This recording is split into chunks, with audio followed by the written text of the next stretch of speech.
സംഘാടകരും അങ്ങനെ പറയും. എല്ലാ മതങ്ങളും പറയുന്നൊരു കാര്യമാണ്, മനുഷ്യൻ പാപികളാണ്. ഈ പാപത്തിൽ നിന്ന് മനുഷ്യന് ഒരു പരിഹാരം ആവശ്യമല്ലേ? പകൽ ഈ ദേശത്തിൽ പറഞ്ഞൊരു കാര്യം, ഈ പാപത്തിൽ നിന്ന് മനുഷ്യന് രക്ഷപ്പെടുവാൻ കഴിയുമോ? രക്ഷപ്പെടുവാൻ വല്ല മാർഗവുമുണ്ടോ?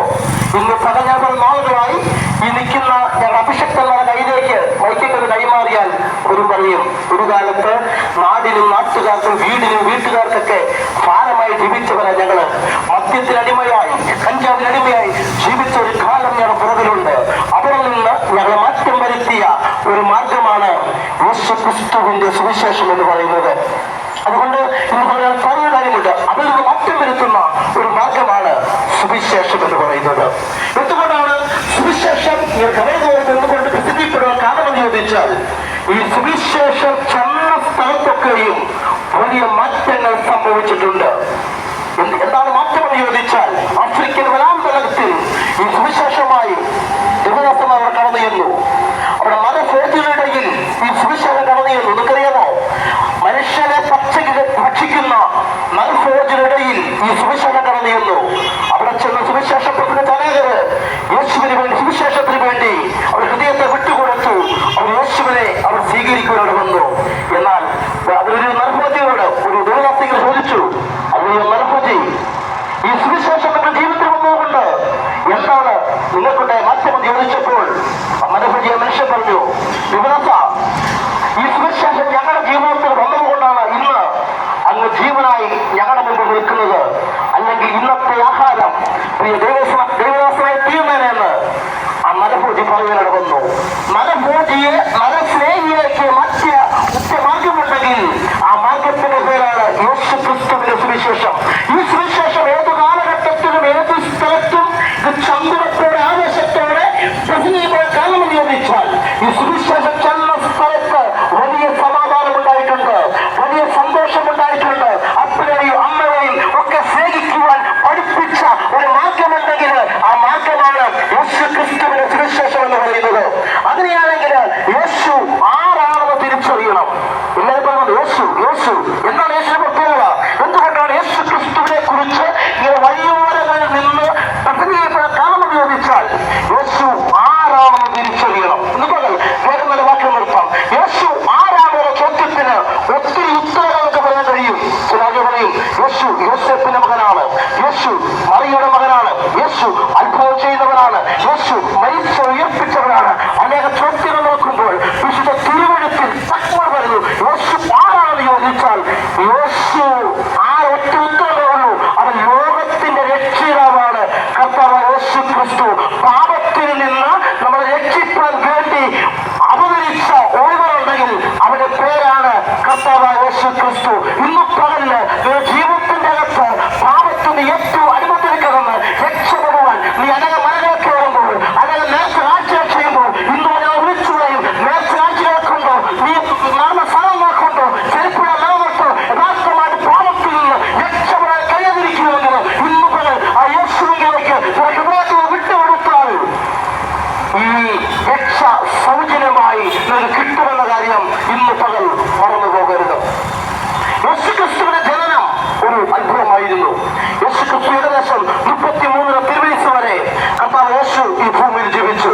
അനേക അത്ഭുതങ്ങൾ, അടയാളങ്ങൾ, വീര്യപ്രവൃത്തികൾ ചെയ്തുകൊണ്ട് കർത്താവ് യേശു ഈ ഭൂമിയിൽ ജീവിക്കേണ്ടി വന്നു. അങ്ങനെ കർത്താവ് യേശു അവർ ജീവിക്കുന്ന സമയത്ത് 33 തിരുവയസ്സ് എത്തി. ആ സമയത്ത് പിതാവായ ദൈവം നമ്മളെ സ്നേഹിച്ചതുകൊണ്ട് യേശുവിനെ തകർത്തു കളയുവാൻ എന്ന് പറഞ്ഞാൽ യേശുവിനെ മരിക്കുവാൻ അല്ലെങ്കിൽ യേശുവിനെ കൊല്ലുവാൻ, എന്തിനു വേണ്ടി? നമ്മുടെ പാപത്തിന്റെ പ്രായശ്ചിത്തമായി യേശുവിനെ മരിക്കുവാൻ വേണ്ടി കർത്താവ് യേശുവിനെ പിതാവ് ദൈവം ഏൽപ്പിച്ചു കൊടുത്തു.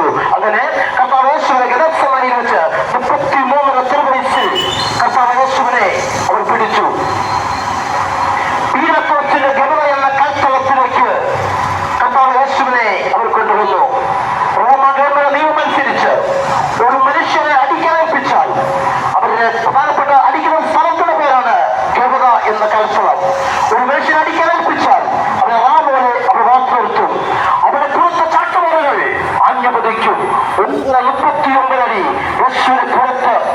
മരിച്ചു. അവരുടെ പുറമെല്ലാം ഉഴവചാറ് പോലെ കീഴപ്പെട്ടു. അവരുടെ രക്തമെല്ലാം ഇവിടെ ഒഴുകുകയാണ് വന്നു. തീർന്നില്ല. അവരുടെ തലയിൽ ഒരു മുള്ളുകൊണ്ടൊരു കിരീടമുണ്ടാക്കി യേശുവിന്റെ തലയിൽ വെക്കുകയാണ് വന്നു. തീർന്നില്ല. പച്ച പൈമര കുരിശുമായി അവർ വീട് വെടിവെച്ചും യേശുവിനെ തെരുവിൽ പോയി കടന്നു വരവേൽക്കണ്ടോ? അവരുടെ പേര കർത്താവായ യേശു ക്രിസ്തു. എന്തുകൊണ്ട് യേശു അടിയേറ്റു? എന്തുകൊണ്ട് യേശു തകർക്കപ്പെട്ടു? എന്തുകൊണ്ട് യേശു കിരീടം വെച്ചു? എന്തുകൊണ്ട് യേശു പച്ച പൈമര കുരിശ് ചുമന്നു? എന്റെയും നിന്റെയും സകല പാപത്തെയും ഏറ്റെടുത്തുകൊണ്ട് കടന്നു വരുന്ന ഒറ്റ ഒരുവനേ ഉള്ളൂ. അവരുടെ പേരാണ് കർത്താവായ യേശു ക്രിസ്തു. ഇന്ന് പകല് ഇരുമലപ്പടി ദേശത്തിൽ നിന്നും ചന്ദ്രത്തോടെ ആവേശത്തോടെ നിന്ന് കാര്യം വിളിച്ചു പറയാം. മനുഷ്യന്റെ പാപത്തിന് പ്രായശ്ചിത്തമായ ഒറ്റ മാർഗമേ ഉള്ളൂ. അതാണ് ഞാൻ ഉയർത്തി കാണിക്കുന്ന കർത്താവായ യേശു ക്രിസ്തു. അതുകൊണ്ട് തിരുവചനം പറയുന്നു, മറ്റ് ഒരുത്തനും രക്ഷയില്ല. രക്ഷിക്കപ്പെടുവാൻ ആകാശത്തിന്റെ കീഴിൽ മനുഷ്യരുടെ രോഗപ്പെട്ട ഓരോ യേശു എന്ന നാമമല്ലാതെ വേറെ ഒരു നാമവുമില്ല.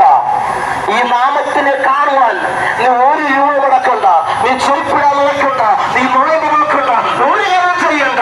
ഒരൊറ്റ കാര്യം, യേശുവേ ഞാൻ പാവിയാണെന്ന് ഇന്ന് ഒറ്റ സ്വയം സമ്മതിക്കുവാൻ കഴിയും. അവിടെയാണ് യേശു നിനക്ക് ദൈവത്തിന് വേണ്ടി തീർന്നില്ല. അത് കർത്താവ് യേശു ക്രിസ്തു യേശുവിനെ തെരുവിൽ കൂടി കർത്താവ് ആ ക്രൂശുമായി കടന്നു പോകുകയാണ്. അവർ കടന്നു പോകുമ്പോൾ തിരുവനന്തപുരം പതിനൊപ്പം ഇങ്ങനെയാണ്. അനേക യേശുവിനെ അനുഗമിച്ചു. അനേക സ്ത്രീകൾ യേശുവിനോട് കരഞ്ഞുകൊണ്ടിരുന്നു. കരയുന്ന സ്ത്രീകൾ നോക്കിക്കൊണ്ട് യേശു പറഞ്ഞു, യേശുവിനെ പുത്രന്മാരെ, നിങ്ങൾ എന്നെ ചൊല്ലി കരയണ്ട. നിങ്ങളെയും നിങ്ങളുടെ തലമുറയെ ചൊല്ലി കരയുവീൻ. ഇന്നേക്ക് 2026 വർഷങ്ങൾക്ക് മുമ്പ് പാലസ്തീന്റെ പച്ചമണ്ണിൽ നിന്നുകൊണ്ട് കർത്താവായ യേശു വിളിച്ചു പറഞ്ഞു, യേശുവിന്റെ പേര് പറഞ്ഞാലും കരയണ്ട, യേശുവിന് വേണ്ടി ആരും കരയണ്ട. പിന്നെയോ നശിച്ചു പോകുന്ന നമ്മുടെ തലമുറയ്ക്ക് വേണ്ടി കരയണം. ഇന്ന് പാലി ദേശത്തോട് ഒരു കാര്യം ശക്തിയോടെ വിളിച്ചു പറയുക. ഇന്ന് പകല് നമ്മുടെ ജോലിക്ക് വേണ്ടി ഓട്ടമല്ലേ? ഇന്ന് ദൈവത്തിന്റെ പേര് പറഞ്ഞ് ഓടിക്കൊണ്ടിരിക്കുകയല്ലേ? അപ്പൊ ഇന്ന് ഞാൻ പറയും, ഇന്ന് പകൽ നശിച്ചു പോകുന്ന നമ്മുടെ തലമുറയ്ക്ക് വേണ്ടി പ്രാർത്ഥിക്കാൻ ഇന്ന് ദേശത്തോട് വിളിച്ചു പറയുക. എന്തിനാ പറയുക? കാരണം പത്രോസ് വായിച്ച സ്നേഹിത കഴിഞ്ഞ പത്രത്തിലുണ്ടല്ലോ, 5ാം ക്ലാസ്സിൽ പഠിക്കുന്ന കൊച്ച് ആത്മഹത്യ ചെയ്തു, 4ാം ക്ലാസ്സിൽ പഠിക്കുന്ന കൊച്ച് ആത്മഹത്യ ചെയ്തു, MBBS പഠിക്കുന്ന കൊച്ച് ആത്മഹത്യ ചെയ്തു, നഴ്സിംഗിന് പഠിക്കുന്ന കൊച്ച് ആത്മഹത്യ ചെയ്തു. തീർന്നില്ല. എത്ര പേരെ കഞ്ചാവിന് അടിമയാകുന്നത്, എത്ര പേരെ മദ്യത്തിന് അടിമയാകുന്നത്. ഇന്ന് പകൽ നശിച്ചു പോകുന്ന ഒരു തലമുറയ്ക്ക് വേണ്ടി പ്രാർത്ഥിക്കുവാൻ, നശിച്ചു പോകുന്ന ഒരു തലമുറയ്ക്ക് വേണ്ടി പ്രാർത്ഥിക്കാൻ ഇന്ന് പകൽ ഇരുമലപ്പടി ദേശത്തോട് അസന്നിഗ്ധമായി ഞാൻ വിളിച്ചു പറയുക. ഇതാണ് സുവിശേഷം. ഇതാണ് സുവിശേഷം. ജീവിതത്തിലേക്ക് നഷ്ടപ്പെട്ടിരിക്കണമെങ്കിൽ ഇന്ന് ഒരാൾക്കായി ഇന്ന് പകല് നമ്മുടെ തലമുറയ്ക്ക് വേണ്ടി പ്രാർത്ഥിക്കാൻ തയ്യാറാകണം. അത് കർത്താവ് യേശു കടന്നു പോകുമ്പോൾ അങ്ങനെ 2 കള്ളന്മാർ നടുവിൽ യേശുവിനെ ക്രൂശിച്ചു. അത് ഒരു കള്ളൻ പറഞ്ഞെങ്ങനെയാണ്, പ്രഭു അങ്ങ് രാജ്യത്തെ പ്രാപിച്ചു വരുമ്പോൾ എന്നെയും കൂടെ ഉയർത്തുകൊള്ളണം. യേശു പറഞ്ഞു, ഇന്ന് നീ എന്നോട് കൂടെ പരദീസയിലായിരിക്കും.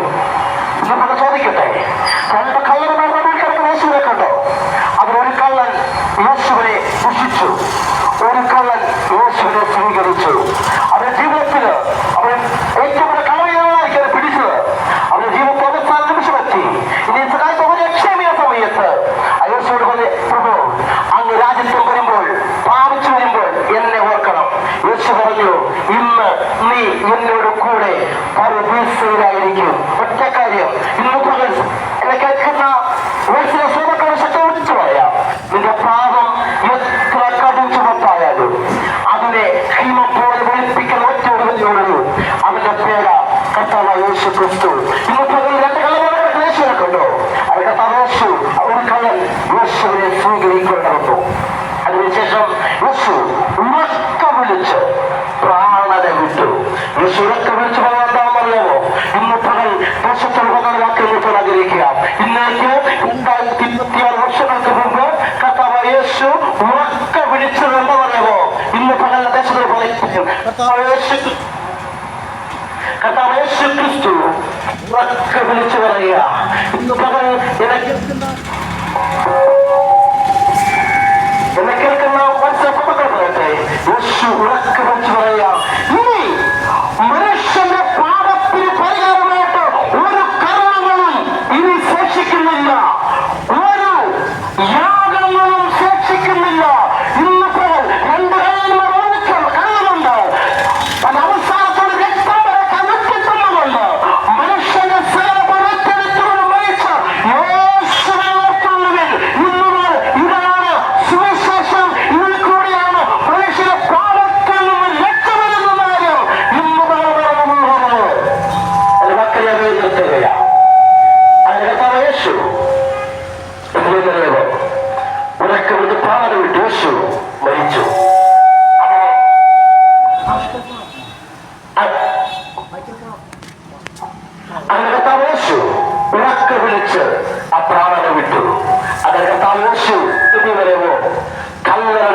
പകൽ ദേശത്തോട് ശക്തമായിട്ട് ഒരു കാര്യം ഞാൻ പറയാൻ ആഗ്രഹിക്കുകയാണ്.